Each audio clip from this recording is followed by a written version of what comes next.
या friend, good morning and good evening. How are you? I hope you will be good.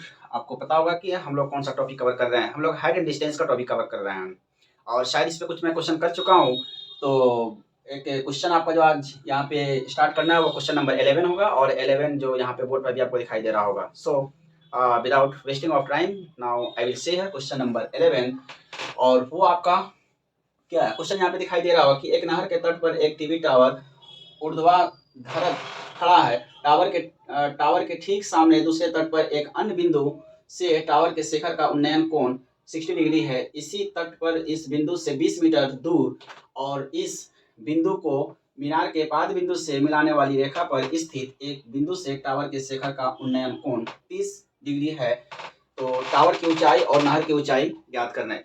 ये question आपको दिया हुआ है। तो क्वेश्चन में समझ में आ रहा है ओवरऑल, मुझे दो ही बात समझ में आ रही है कि इसमें एक एंगल है, एक एंगल दे रहा है और सॉरी दो इसके अंदर में एंगल दे रहा है। एक एंगल आपका 30 डिग्री का है, दूसरा एंगल आपका 60 डिग्री का है। हमें बनाना क्या है, ट्रायंगल। ट्रायंगल बना देंगे और उसके बाद में फिर देखेंगे क्वेश्चन पे क्या करना पड़ेगा। तो उसके हिसाब से यहाँ पे मैं स्टार्ट करूंगा क्वेश्चन नंबर 11। क्वेश्चन नंबर 11 और 11 में क्या है आपका कि एक यहाँ से ये बेस मान लीजिए, ये बेस रहेगा इसका और बेस के बाद में एक नहर का ऊंचाई यहाँ से आप पता कर लीजिए कि नहर का ऊंचाई है। तो जाहिर सी बात है कि यहाँ पे दो एंगल को प्रोजेक्ट करना पड़ेगा कि वो दो एंगल कैसे प्रोजेक्ट कर रहे थे। तो मैं आपको बताया था कि जब दो एंगल प्रोजेक्ट कीजिएगा तो वहाँ पे 30 डिग्री का एंगल बनेगा, 60 डिग्री का एंगल बनेगा, मतलब छोटा बनेगा और एक बड़ा बनेगा। छोटा जो बनेगा सेम अगर हाइट है तो उसी बेस पे आपको बाहर की तरफ में प्रोजेक्ट होगा और अगर ट्रायंगल वही है बेस आपका, अगर हाइट अगर मेरा सेम है तो उसी बेस पे ट्रायंगल अंदर की तरफ में बनेगा। क्लियर? तो यहाँ से पहले मैं इसको कंप्लीट कर लेता हूँ और ये आपका हो जाएगा इस तरह का। ये बन जाएगा यहाँ पे 30 डिग्री का, दूसरा बन जाएगा आपका यहाँ से लेकर यहाँ तक का आपका ये हो जाएगा 60 डिग्री का। क्लियर? ये चीज दिखाई दे रहा होगा आपको। उसके बाद मैं करूंगा क्या कि इसका नेमिंग दे देता हूँ ए बी सी और डी। ए बी जो है वो नहर की, वो टावर की ऊंचाई है, ये इसका ये चीज निकाल देना है और दोनों नहर की चौड़ाई ज्ञात करें। मतलब कि इसका जो डिस्टेंस होगा इसका और इसका तो दिया हुआ है यहाँ से 20 मीटर का, ये चीज दिया हुआ है। तो यहाँ से सी बी भी निकालना है आपको। मेनली आपको फाइंड आउट क्या करना है, फाइंड आउट जो करना है वो आपको ए बी बराबर वॉट, ये क्या होगा, और C B equal to what, ये क्या होगा। क्लियर? शायद क्वेश्चन आपको क्लियर हो गया होगा। बस यही फिगर बनेगा इसका और फिगर बनने के बाद में आप इसको ए बी और सी बी का मान ज्ञात कर देंगे। तो देखते हैं क्वेश्चन कैसे ये बनेगा। इसमें क्या हो रहा है कि दो ट्रायंगल आपको बन रहा है। एक ट्रायंगल जो बनेगा ये वाला ट्रायंगल और एक पूरा का पूरा ट्रायंगल, दोनों एंगल के साथ में दो ट्रायंगल बन रहा है। तो हम एक ट्रायंगल को स्टार्ट करेंगे पहले वाले ट्रायंगल ए बी और सी में। Now now in a triangle A B C, A B C के अंदर में लीजिएगा और ये हो जाएगा आपका tan 60 में, क्योंकि हमें tan का रेशियो मैं इसलिए ले रहा हूं क्योंकि हमें लंब और आधार का रेशियो चाहिए। तो लंब और आधार का रेशियो हमें tan के फॉर्म में मिल रहा है, इसलिए हम tan का फॉर्म में लेंगे। तो tan बराबर क्या होगा, लंब बटा आधार, और tan 60 का मान जो निकलेगा यहाँ से वो कितना निकल रहा था, tan 60 का मान √3। तो यहाँ से √3 रखेंगे और लंब हो जाएगा इसका ए बी, तो ए बी और आधार कितना हो जाएगा सी बी। क्लियर? तो यहाँ से इससे क्रॉस मल्टीप्लाई कर दीजिएगा तो √3 सी बी इक्वल टू ये हो जाएगा ए बी। उसके बाद क्या करना है आपको कि ट्रायंगल ए बी और डी में आइएगा। Now in a triangle A B D, triangle A B D के अंदर में देखेंगे और वो ट्रायंगल ए बी डी में जो बन रहा है ये भी आप, इसे भी आप tan के फॉर्म में लीजिएगा। तो ये बनेगा आपका tan 30 इक्वल टू लंब बटा आधार, और tan 30 का जो मान निकलेगा 1/√3 इक्वल टू लंब कितना ए बी और आधार कितना हो जाएगा इसका डी बी, ये हो जाएगा डी बी, लंब इसका डी बी। तो db, तो db को यहाँ पे क्रॉस मल्टीप्लाई कर दीजिए आप। जब क्रॉस मल्टीप्लाई कीजिएगा तो ये निकलेगा आपका db/√3 इक्वल टू ये ab। अब यहाँ पे db जो निकल कर आ रहा है ये db में कैसे होगा, ये dc प्लस cb।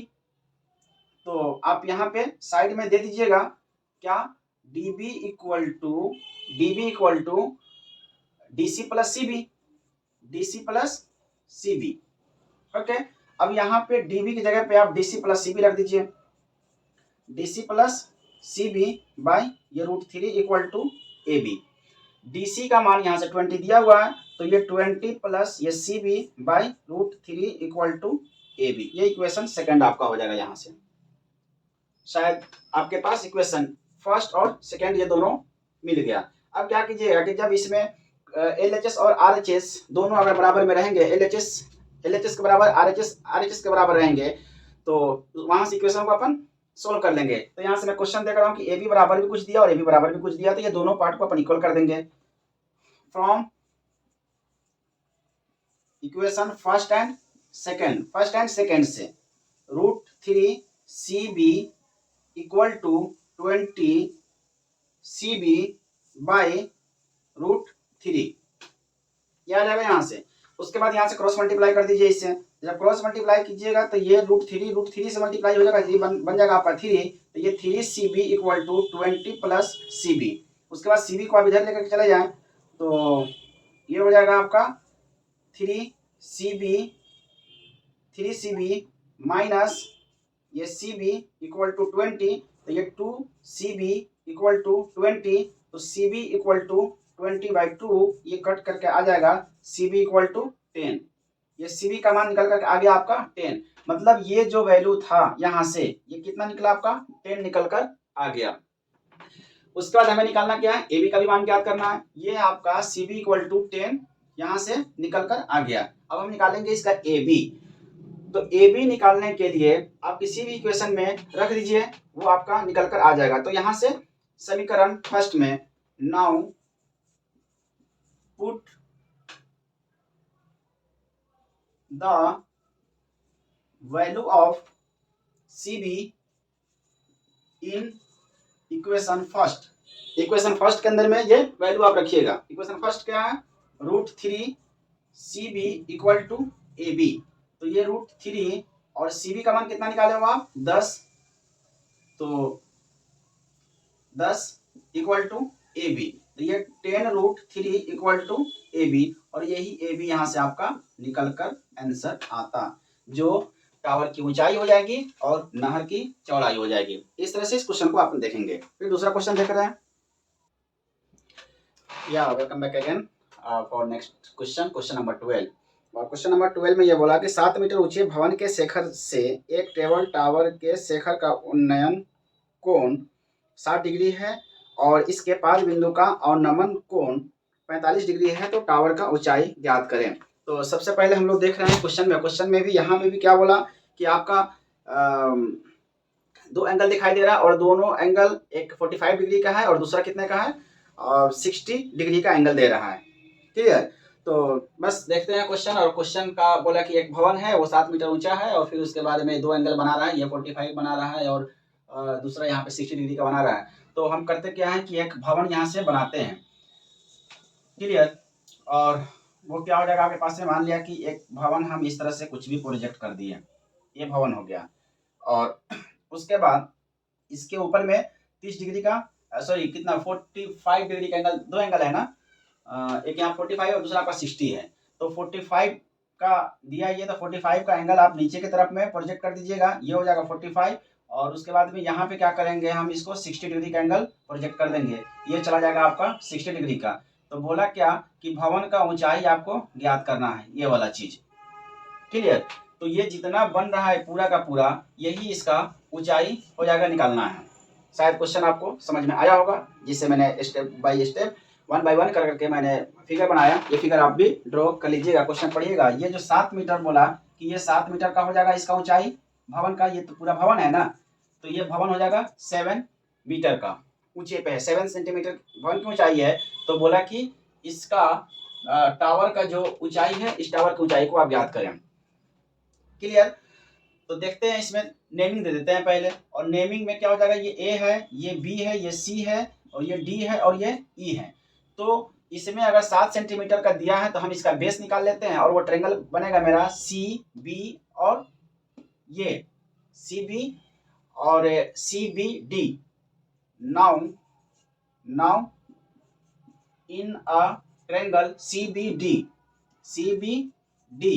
सी बी डी के अंदर में निकालिएगा। अब ये इसका हाइट हो जाएगा और इसका बेस हो जाएगा, तो ये भी आपका tan के ही फॉर्म में निकलेगा। तो ये कीजिएगा tan 45 इक्वल टू लंब बटा आधार, क्लियर। और tan 45 का मान निकलेगा यहाँ से 1, लंब कितना दिया है इसका,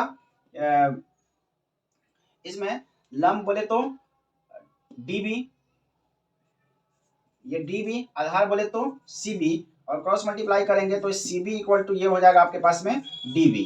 और ये दोनों कितना दे रहा है आपका 7 का दे रहा है। जब cb और db बराबर है और यहाँ से db का मान है 7, तो आप कह सकते हैं कि cb और db ये दोनों 7 हो जाएंगे। उसके बाद हम देखेंगे ट्रायंगल ए बी और सी में।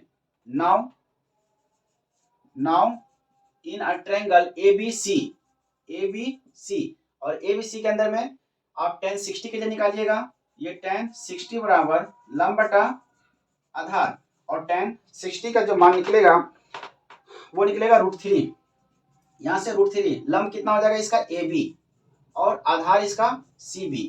यहाँ से क्रॉस मल्टीप्लाई कीजिएगा तो √3 इंटू CB इक्वल टू ये निकला AB, और CB का मान आपके पास में पता है कितना 7, तो ये √3 इंटू 7 इक्वल टू AB। ये चीज निकल करके आ गया आपको यहाँ से लेकर यहाँ तक का कितना 7√3। इसको अरेंज कर लीजिएगा अच्छे से, तो ये AB इक्वल टू 7√3, क्लियर। लेकिन आपको तो निकालना यहाँ से AD का मान, इसलिए AD बराबर AB प्लस BD, और AB का मान यहाँ पे 7√3 प्लस BD का मान यहाँ पे है 7, तो यहाँ से ये कॉमन लीजिएगा √3 प्लस 1, और ये हो जाएगा इसका टावर का ऊंचाई। तो शायद इस तरह से क्वेश्चन नंबर आपका 12 हो जाएगा, और मैं चाहूंगा कि आप इससे अच्छे से एंजॉय करें, मेहनत करें। Thank you so much for this.